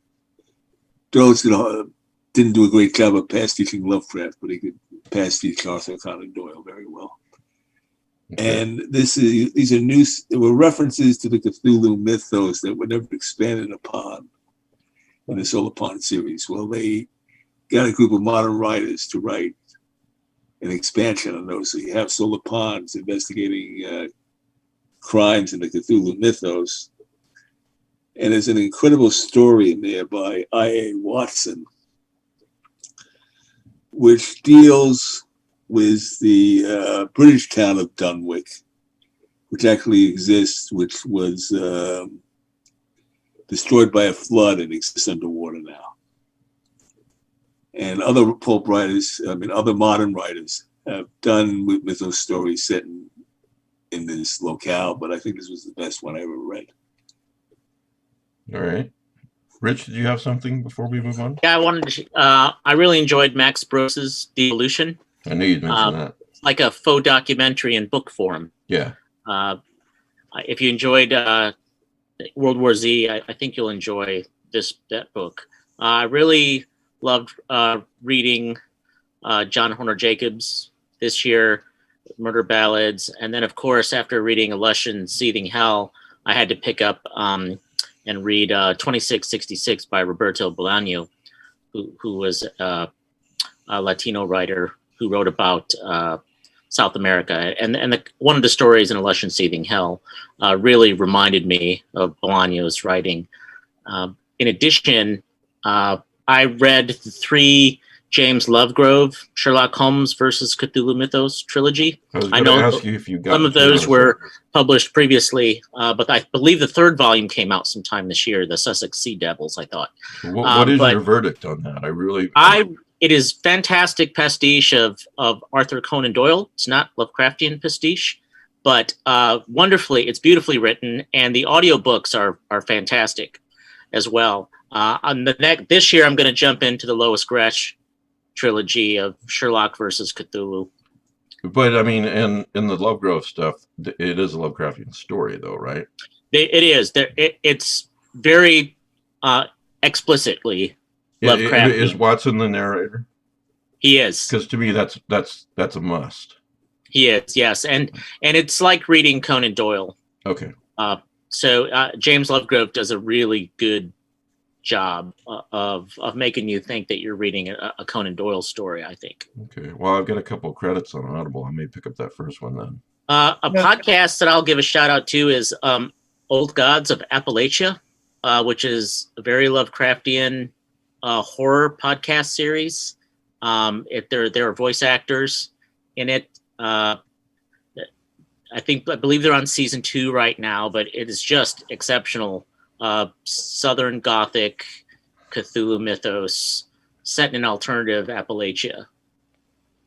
Yeah, and just Rich, I would second what Rich was saying about devolution, which the title, a first-hand account of the Rainier Sasquatch Massacre. It just sounds so cheesy, But I was like, I liked World War Z, and man, it is a compelling book. It is compelling, and at times even really frightening. Apparently, I am deeply afraid of Sasquatch, which was something I did not fully appreciate. But yes, I really loved the characters because he poked a little bit of fun at a certain type of culture, good-naturedly, I think. But one of the things that really took me up towards the end was, there's an adopted little girl who doesn't say anything through the whole book. Yeah. And then, when she says, "Mama," for the first time, and then you see the reaction of one of her adopted mothers, how she reacts, and then you think, and I love the way he describes it. Essentially, don't mess with a woman's kid, right? Not even a Sasquatch. I would never have picked up a book about Bigfoot, Sasquatch, everything. But your recommendation, it was cheap on Amazon. One of the deals, I picked it up in Kindle format and audio format. I've yet to read it, but I'm sure I'll enjoy it. It's fascinating. I could talk about that book for a little while because he's doing some kind of interesting things with it. And I'm not 100% sure I even agree with all of the things that he's doing, but it's really a lot of fun to read. It is. All right. And it's funny too in parts. And I mean, Max Brooks is a funny guy. His bloodline, I expect nothing less. Right, he better be. Yeah. So I met Max Brooks. I went to a comic book convention where he was signing books just after World War Z came out. And I sat there and I talked to him for 45 minutes because nobody knew who the hell he was. Wow. Well, Max Brooks has spoken at the Naval War College. He spoke to us after World War Z. And I will tell you that at the Naval War College, there are at least 40 to 50 copies of World War Z on the shelves within the library there at the War College. And it has been brought up again and again that professors there want to do a course on World War Z just because of the, national security and strategic implications of something, some kind of a pandemic in real world bringing something like that, because he did his research for that book. Right. Maybe you could get him on the show, Pete. You can see it on, you can watch his lecture to the Naval War College on Facebook. Yeah, I've never spoken to him again. I thought that he would come down to sign his Minecraft book, but nope. Didn't he do G.I. Joe for a while too? Wasn't he writing Joe? Yep. G.I. Yep. Joe? Yeah. All right. Yeah. So, all right, I guess it's my turn now, right? I guess. All right. So, John did this whole speech about how it was really, really hard to read this year. And he's right. And where he succeeded, I failed. And you watched a bunch of horrible movies instead. I did. But I did read a few things. I read The Flocks of Bahui, which was really good. Yep. I read almost everything Cassandra Call has written. And that, but this is comfort food. I read just within the last couple of weeks, Don Walheim's Up There in Other Strange Directions because Rick recommended it. I found a copy online or for sale online and got that and added it to my collection. Really good collection. Although it sounds like the title, it sounds like something you might hear in your proctologist's office. But. Yep. It has a rare Cthulhu mythos story in there. Yes. Which is an interesting attempt early on to blend in the King and Yell. I don't know why, but nobody can mention a proctologist without me envisioning the movie Fletch. So. Yeah, it's all ball bearings now. Yeah, everything's ball bearings these days. Yeah. Right. But the one thing that really struck me and I saved it up to read en masse, is after probably 30 to 35 years, Matt Wagner finally finished his Mage series with Mage the Hero Denied. And this took him full, I've been reading that stuff for 35 years. As issues came out, I've read them. And I got to share them with my daughter. So Pete, are they ever going to have the final book in the War of the Couture? So here's the funny thing. I know someone who knows David Gerald, and apparently that book is done. All right, so I don't know why it's not out. David Gerald wrote one of the best time travel books ever written. Yeah, The Man Who Folded Himself. The Man Who Folded Himself, yes. But he also wrote The City on the Edge of Forever, right? Or no, that was Harlan Ellison. No, he was the Trouble with Tribbles guy, yeah. Yeah, he did the Tribbles. Yeah, so. And a bunch of the animated series. And I think he also wrote for Land of the Lost. But we're running out of time to talk about and dissect and destroy Disappearance at Devil's Rock. I mean, discuss. Did I say destroy? I just want to throw out there, I want to read. There's a lot that I want to read, but 2 books. I want to read The Ghost Tree by Christina Henry because it looks fascinating. And The Wise Friend by Ramsey Campbell. I want to read those 2 books. Oh, Wise Friend is really good. Wise Friend is it's a quick read. And it's actually, in all seriousness, Mike, it's an interesting book to read if you have a son who's about 18 or 19. And I do. It's about a guy he's a teacher. He's like a college literature teacher, professor. And his son is about that age. And the guy's divorced. He's trying to sort of make it work with his ex-wife in terms of like joint custody and this sort of stuff. And then he's also trying to navigate his son becoming older. And then his son gets a new girlfriend.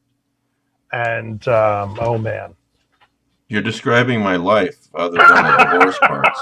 Right, you're gonna be reading this book going, oh my god, I'm so afraid. No, yeah, The Ghost Tree by Christina Henry is $11.99 even on Kindle. I'm like, oh my god, I don't know. This looks so good, but I can't waste $12 on. Not that it would be a waste, but anyway, okay. So this guy, Paul Tremblay, wrote a book. One day. Actually, he's written several books. But the book we're going to discuss is Disappearance at Devil's Rock. I will say that I have not read Survivor Song this year simply because a lot of people read books and consumed movies, watched movies about pandemics this year. And I thought it was strange, but I guess it was strangely comforting to some people. I love Paul Tremblay's work, and the only reason I have not read Survivor Song is because I'm not one of those people, and I'm sure in a year or 2 I'll read it because I hear it's an amazing book. But let's discuss Disappearance at Devil's Rock, because Bridget, you just finished it, right? I did just finish it. Okay, and the now only let reason me mention it earlier is because we're going to talk about it now. Yes. Okay. So if you have not yet read Disappearance at Devil's Rock, you might not want to listen to the rest of the show today until you have it, because we're gonna go with spoilers. So I'm on that note. Go ahead, Bridget. Yeah. So I should say I also listened to Head Full of Ghosts, and I'm still shook about it. And then I decided to torture myself with Disappearance at Devil's Rock. So here I am. Okay, well, if we're going to do spoilers, we should start with the rescue with the Zeppelin. What? Oh, wait, wrong book. Sorry. Okay, yeah, that's definitely the wrong book. All right, we have half an hour. Bridget. Okay. So an amazing book. I'm trying to think of where to start. One of the things that I really thought was interesting about it, I'm one of those people who's really into form and pattern. And that's why I like a lot of different mediums, art, music, reading.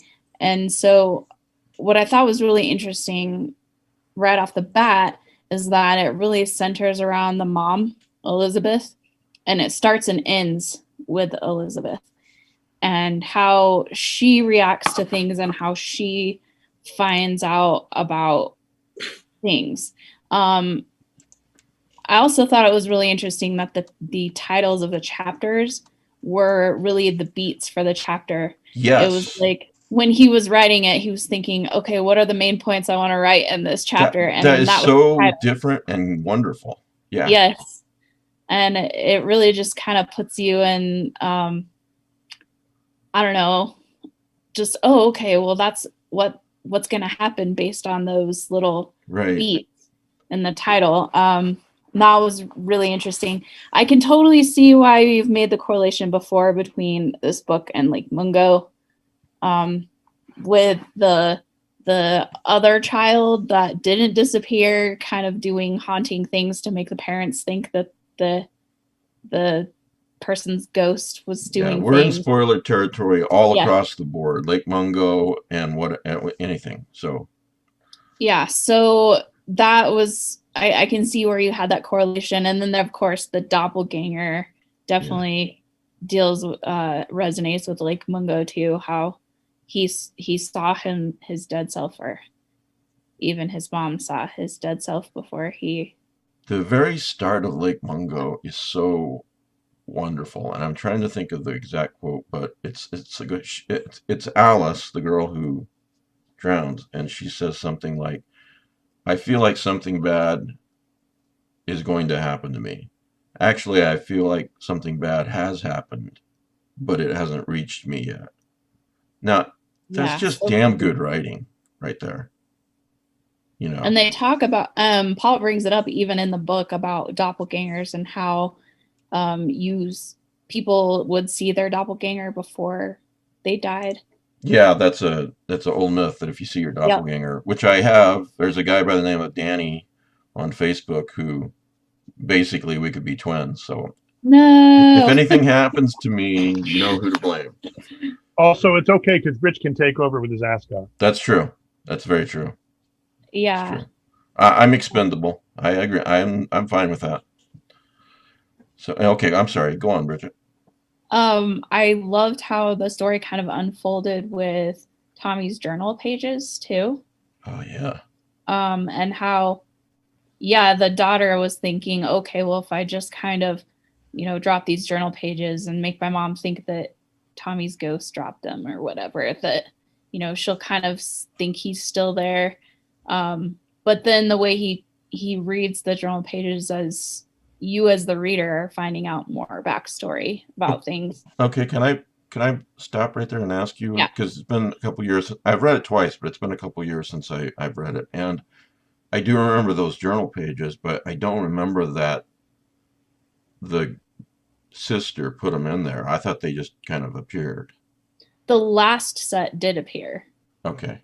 Out of nowhere. Well, the mom and the cop had searched his room and didn't find anything, and then all of a sudden late that night this book fell out, and it had the last few journal pages with it. But the ones before that, Kate had she had torn them out and planted them to try and get the mom to kind of think he was still there or whatever. But yeah, she had given up the ghost and said it was her and all that. But then those last few pages showed up on their own. Yeah. So that was interesting because the supernatural element then was pretty subdued throughout the you could almost think of it as just like a crime mystery or, disappearance kind of mystery. But then it did have those couple of supernatural overtones of just the mom seeing his ghost baby, him seeing his doppelganger, those journal pages falling. But you never get any resolution of did that actually happen, which, you don't really need to know. But I think the thing that killed me the most about it, though, was that I understand why he ended it with Elizabeth and her, but the trial was still ongoing. And I wanted to know, like, did the other boys get in trouble? Did this guy, did anything, what came of it, but I get that wasn't the point of the book, but I still wanted that like Law and Order wrap up at the end, like Law and Order, the supernatural. We'll be serving 6 years in juvie. I don't know, but it's a very haunting book, and I think I read somewhere that Paul Tremblay whispers the story to you, and I knew exactly what they meant by that, and Paul and I have talked about Lake Mungo, and he and Laird, they're not afraid to say, correct me if I'm wrong, John, because you're friends with them too, but not afraid to say, this work is influenced by this. They're not going to be disingenuous about it. And what it makes me think of before we go on about this book is it made me think of all things of Vincent van Gogh, however you say his name, and he painted Cafe Terrace at Night, if you guys remember, a genius painting. And there was a couple of years ago, there was this big argument on Twitter about, this other artist painted it better because it's more realistic, totally missing the point that, okay, this cafe, it's reality, and Van Gogh is painting it the way that he sees it or wants to see it or whatever. So, you take an influence like Lake Mungo or Disappearance at Picnic at Hanging Rock, and it's easy to say, well, this is derivative, but everything is derivative. It's about, in a way, it's about how the artist sees it and shows you how he sees it, if that makes sense. So, absolutely. Vincent van Gogh saw the cafe one way. And other artists have seen it another way. Okay, that's fair. That's fine. So it's just like a cooking show when they say, okay, you're cooking this meal with these ingredients. Every chef's gonna make it differently. Right. And at this point, I'd like to move over to John for a second. And John, do you agree with what I just said and what Bridget said? What do you have to add? And I wish I'd been paying attention. No. Yeah. I get that from you a lot. Don't do it, John. It's a trap. It is. I think Bridget's absolutely right, and she is right that those last pages do just appear, and it's this weird the book keeps walking this line right between, is it a ghost or isn't it a ghost? Is it or isn't it? Yeah. Is it just the extremity of the mother's emotion has caused her to see this? And then we kind of realize, that something kind of supernatural has happened. I think for me, there's, as you're reading that journal, you're finding out that the kid was involved in some pretty nightmarish stuff. Yeah. Not supernatural. I gotta say, Tremblay, when I read him, it's like he's taking my ear and he's twisting it to make me uncomfortable reading his prose, because I so wanted him to just be a good kid who right. But But therein lies some of the horror that's not supernatural. No, that was to me, it was that the scenes about what the boys had done were the most horrific in the book. And all of what you say is very striking, Bridget, but that has not stayed with me because this, like, those scenes are just so disturbing, so horrific in the absence of anything supernatural. I thought anything else that had happened to me was unimportant. I couldn't get past that part. Yeah, it's and I feel like it's every parent's worst nightmare, like sort of times two, right? The one is, oh my God, that my kid might disappear. But the two is that, oh my God, my kid might do something really, really bad. Just something where you just think, man, how is my kid? How is my family? How are we going to come back from this? And I don't know. Yeah. What do you think? What do you think? What do you think Dylan Klebold's mother is doing? Yeah. Well, there was a fascinating interview with one of their mothers, one of the Columbine kids' mothers, and I've been. It's funny. I've been poring over this or thinking about this for a long time because she said, I wondered what I would have said to him if he had called me, like after he'd killed all these people. What would I have told him to do? And she said I would have told him to kill himself. And I just thought, man, like I don't know. I don't know. Like, I mean, we could talk about that for hours, I suppose. But I feel like,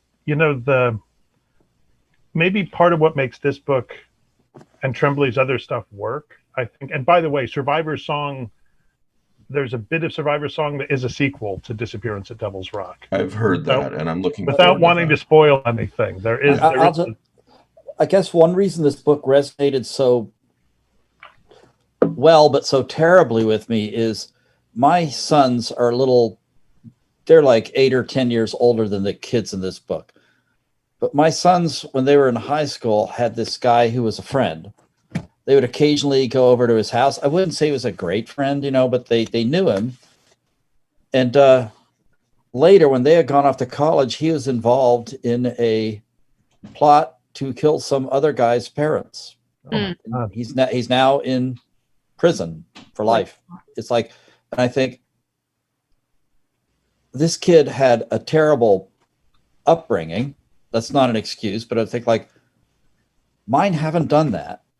Yeah. And I feel so blessed for something they haven't done because they're the sweetest kittens, but despite you as a father.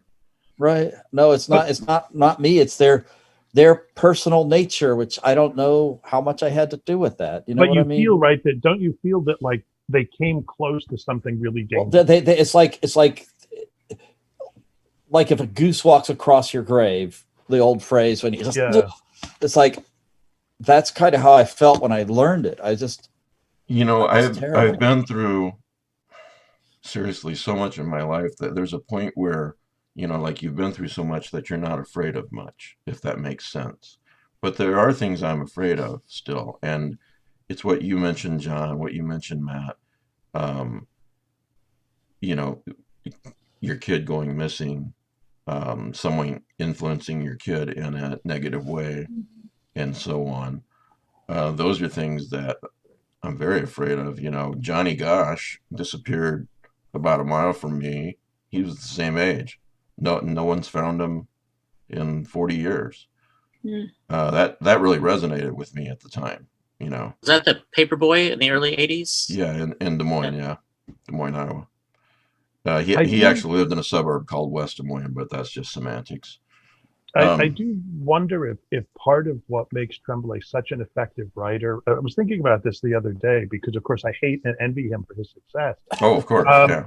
And I was thinking about how in the 70s into the 80s, say, one of the things that, like, say, Stephen King did, right, was it wasn't just about the vampires or the haunted hotel or whatever it was, but these were very much novels that were about the way we live now.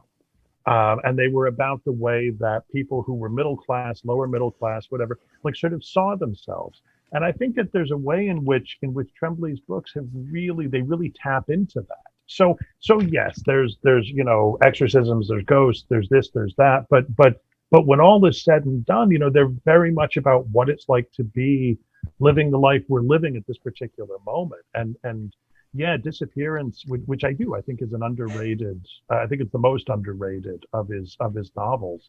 I think it cuts through to the heart of something that is, really, it's really kind of scary in a non-supernatural kind of way. I will say, and I've not, as I said, read Survivor Song yet, for the reasons I stated, but of all the Tremblay books that I have read, Disappearance at Devil's Rock is my favorite. We talked to Paul about this a year or two back, and I remember discussing Lake Mungo because he and I love that movie so much.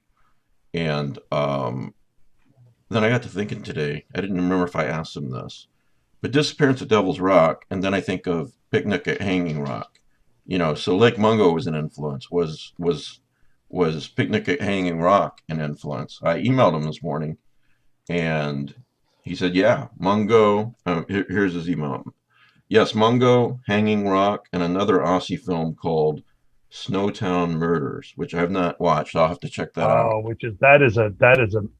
I mean, it's a great film, but it's an awful film. Like it's like the kind of stuff that we're talking about in Devil's Rock, where you have these kids just led to do these terrible things. Mm-hmm. That's absolutely that kind of movie, and it is brutal. It is not overly gory, but there are scenes in there that are very, very difficult to watch, and it ends in a really dark place. Picnic at Hanging Rock, if you've not seen it, folks, it's definitely worth your time. It's by, I forget his name, but it's by the same guy that did The Last Wave. Peter Weir. Peter Weir, yes. The Last Wave is one of my favorite movies. We're going to be showing that eventually. The Last Wave or Picnic at Hanging Rock? We've seen The Last Wave twice on the movie night, so Picnic at Hanging Rock, because it's all about mood. It's about, you don't know what happened. Right, exactly. Much like Paul's work. And if I can suggest real quick off topic, we should do episodes of Kolchak on that. Well, you already did a couple a few years ago. Well, I thought I was trying to take over, Matt. He told you it was your baby, and now he wants it back again. Right. We can eventually do Kolchak. I mean, or we could just I'll give you my two favorite episodes, and you can just run we'll with do those. A spontaneous radio play. All right, he said another Aussie film called Snowtown Murders. Also in this email, he says, also, Arnold Friend is a little bit of a callback to Joyce Carol Oates' story, Where Are You Going? Where Have You Been? Mm-hmm. Yeah, he's the guy who menaces the girl in that story. So, the weird thing, just like from a sort of personal standpoint, was, I know Paul, right? So yeah, you're right. When I was reading the novel, I was like, okay, so he has two kids. He has a son and a daughter, and so I just that was how I read it, like I read, the missing son is his son, and the daughter is. They did little trailers of Disappearance at Devil's Rock for him too on YouTube. Did you see that? Yes, they did. They did. That's so cute. Then, when was it? That's like so last sweet. 2019, I guess it was. I did a reading with him in some shishi neighborhood of Boston before Brookline, I think. Before ReaderCon, and I had a drink afterwards with him and his mom and his brother and sister, and they were talking about that book, and they were like, "Oh, that little kid, that was you and your friends when you were kids," and I was like, "No way! Oh man, I just because I didn't know him then, which has led me to conclude that he committed a horrible murder when he was younger. Well, you keep saying he has a rage problem. He's fleeing from that knowledge. Yeah, exactly. The rage problem, because he's like trying to, and he's like, I can't lose control again, So he's watching this either now or later. But Langan, you still go hang out with him. Yeah. Well. Yeah, I like to live dangerously. So John, the kids that grew up, they were about 5 to 7 years younger than I. They grew up 2 doors down. I watched him one night get arrested on Cops. Oh my goodness. So Wow. Was this in Philly? yeah. Okay. All right. These things can happen because, there's a saying that it's not your secret to tell. So I can't say much. But I got a really disturbing phone call several years ago, and a kid I'm related to closely murdered someone, fled, and he's serving. Let's put it this way: his parole officer hasn't probably not been born yet, and it was out of the blue, and it scares you to death about your own kids, and that's where a lot of the fear in Disappearance of Devil's Rock comes from too, for me. Yeah. So yeah, because I don't think I could read that book again because of that. You're trying not to be a helicopter parent, right? You're trying to say, okay, hey, go out, live life, all that kind of stuff. And then this is a book that says, oh, really? You think that's a good idea? No, keep it at home. A caveat though, the dad had died. So the mother has a lot of responsibility on her shoulders. Yeah. She doesn't have anyone helping her. Yeah. So you can see how that can happen.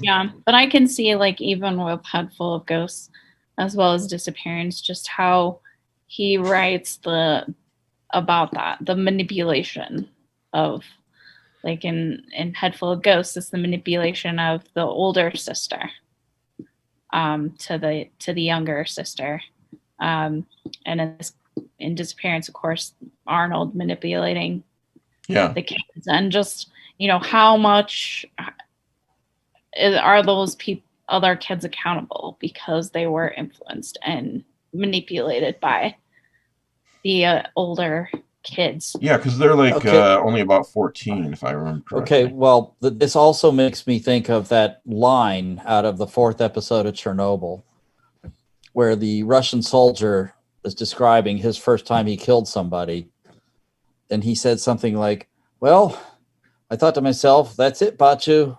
You're not you anymore. And he said, he wakes up, he says, and you know what you find out? You're still you. It was always you. You just didn't know. That's chilling. The most scary book I've read, or it's one of the most disturbing, is called Ordinary Men. And it was written not in response, but it's sort of an opposite opinion of Hitler's willing executioners about German soldiers who were put in a battalion or group or whatever, and they ended up murdering a lot of Jews in the Eastern Front. And it's how they were all just workers, construction workers, tradesmen. They got drafted. They had no agenda. They were all decent people, went to church, had their friends, watched soccer, and they were desensitized and manipulated, and then it was nothing for them. The human race has a horrible track record of following people with great power. Right. So, but this was just like the idea. The ending line of this book was something like, if all of these men could be made to do such a thing, what group of men could not? Mm-hmm. Yeah. Well, getting back to Disappearance at Devil's Rock, the is it or isn't it, I've always loved in stories. Paul does it so well. By the way, John, you're in a lot of trouble because he is watching. So, said something like, he says, why did you spill my beans, Langan? He's probably talking about the rage problem, but I don't know. The murder. It's the murder. Oh, the murder.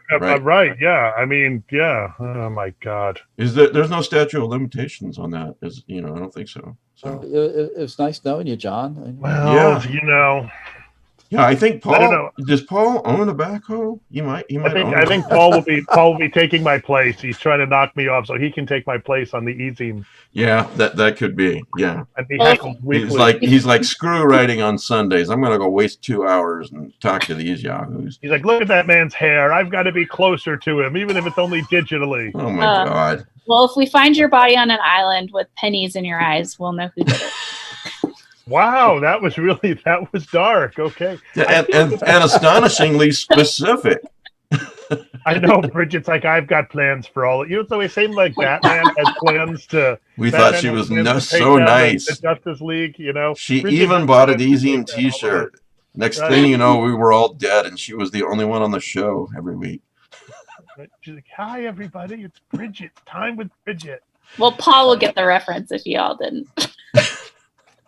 So anyway, Disappearance at Devil's Rock. Yeah, I imagine if you're still watching, you've read the book and agree with us that it's a wonderful book. It is a very disturbing book, but that is one of the things that horror is supposed to do. You know, like John said, it hit me right where I live because I've got a son. You know, and those are the fears that you have. So it would be interesting to hear from people who don't have kids and how the book struck them differently, you know. So and I feel like there's a story in Growing Things in that collection, which is in some way a sequel or a sort of riff on something from Disappearance at Devil's Rock, and I'm just blanking on the details, but you know. Yeah, like you even read the book. Whatever. Well, you know, I surfed the Amazon reviews. I was like, okay, gotcha, right, you know. Yeah, are there cliff notes on Paul's works? Yeah, that's what you do, don't you? More or less, yeah. I'm just like, hey, everybody. You read the spoiler Amazon reviews. That's what you exactly do. I was like, oh, spoiler, let me see. Oh, I don't need to read this book now. All right, I have no doubt whatsoever that Survivor Song is a wonderful book, and I will get to that. If you've not, well, actually, if you're still here, you have read Disappearance at Devil's Rock. But if you haven't read Paul's other books, do so. He's got a collection out there called Growing Things. Head Full of Ghosts was his first book. Am I missing any besides Survivor No, but Song? I'll just say that sense of unease and making the reader very uncomfortable, that's present big time in Head Full of Ghosts. Yes. Oh, I'm sorry. Cabin at the End of the World as well. Yeah, and he has a couple of earlier detective novels which do similar things to the crime genre that he does to the horror genre. Yeah. The Little Sleep and No Sleep Till Wonderland, and they're being reissued. Yeah, I was about to say, who's doing that? I don't remember. Okay. I don't remember, but they're the idea. I mean, it sounds like a joke, but the idea is that the private eye is narcoleptic, and what that means is that he can't really distinguish fantasy from reality all the time. Which is a big problem if you're a private eye. And what that means is that usually he just does like office stuff, you know, like tracks down real estate deeds and that sort of stuff. I have not read these, but that is a great premise. Yeah, he becomes involved in an actual case, and yeah, they're really good couple of books. Bridget, did I hear you say that you enjoyed the audio of Disappearance at Devil's Rock? It was more effective for you than reading the book? I don't know that it was more effective. It's just a lot of times that's how I read books because of my commute. I will read things on Kindle, but I tend to read short stories on Kindle because it's less time. You know, I can read a story here or there. And then for longer stories, I tend to listen to them on audiobook. But I did enjoy it. It was just one of those things at the end, you know, like Matt was saying, that of course the description I think was especially vivid in the audiobook of you know, the murder that happens. But also at the end, it was one of those times with the audiobook where I was like, I wish I had the actual book so I could look back and reference some things. So I was like, oh, did I miss something? And I was going back like, no, okay, no, they're still in the trial. Okay, I didn't miss anything, you know. But I think that it says a lot when a book has that effect on me of wanting to go back and re-listen or, you know, try to figure things out. I was obviously invested in it. So there's a lot to be said for audiobooks. Like I said, The Shadows by Alex North is a exceptionally great book, and it's even better on audiobook. Not to that's not a negative on the writer at all. It just adds another dimension. One of the and I love print books. They're all over the place here, but I also like Kindle. One of the reasons why I like Kindle is because I can highlight. And I am looking right now. A couple years ago, the highlights in Disappearance at Devil's Rock. A couple of them are amusing because I was right there with Paul with this cultural reference stuff. Lewis and Tommy started singing the "I'm the Map" song from Dora the Explorer. You know, and my kid loved that when he was younger. And then here's another highlight. Tommy says, like something out of the Nether. The Nether was the underworld of Hell of Minecraft, a shared world video game the boys have been playing together. And he talks about whitelisting and having their own server, which my son has done and still does. So it makes it all so real, so that when the supernatural stuff starts happening, it's far more effective. Oh, definitely plays on that fears. I mean, my son's a teenager and has played Minecraft for forever too. Yeah. And you know, being on a server and talking with people, and that's something as a parent you never know, like, okay, who are they talking to? And then even the mention of Snapchat in the book, where I think the cop asked Louisa at one point, like, did you see the text? And he's like, no, they were on Snapchat. They disappear instantly. Right. You won't see it. So that is another fear as a parent, I think, of just like, who are they talking to? And they're using some medium where it can't be recorded. And from the chapter, and I agree with you about the names of the chapters. I love it. From the chapter, Elizabeth finds notes from Tommy. I highlighted. There's a skeleton with 3 heads, a pig-faced human, and this one thing with creepy tentacles dripping off the front of its face. And I thought, Paul, you're just throwing a little Cthulhu reference out there for us nerds. And I've got a lot here, but it's just, you know, I can tell, you can tell I really like a book when I've got so many things highlighted. Allison and Lewis and the Devil at the Rock. Here's a highlight. You can only see him when you're not really looking at him. I love that kind of stuff. I've got a lot of highlights here, but there's something about the shadow people in the Elizabeth and Felt Presences chapter. Elizabeth bends to pick it up, and she's suddenly afraid of the dark under the bed. That hit me. I highlighted it. And here's another highlight, page 245. But ghosts aren't white or bright. Ghosts are shadows of someone or something gone wrong. So, yeah, I love that book. So, okay, anything else before we close? Yes, just a reminder, if you want to win Uzumaki by Junji Ito, the omnibus edition, it's good reading, send an email to ezineprizes@gmail.com and put Spiral in the subject heading. We usually wait about a month before we draw a winner. Well, thanks to all of you for your comments and your recommendations from 2020 and before. Even you, John. I appreciate you being here. And hey, 2021 will be better. Yeah. You just jinxed it. So anyway, thanks, John, Matt, Pete, Bridget, Rich, Rick, and all the patrons who keep me from having to go get a job putting widgets together, and I can do this instead. Thank you very much. And don't forget Rich's ascot. Yes, and a big thank you to Rich's ascot and his cigar.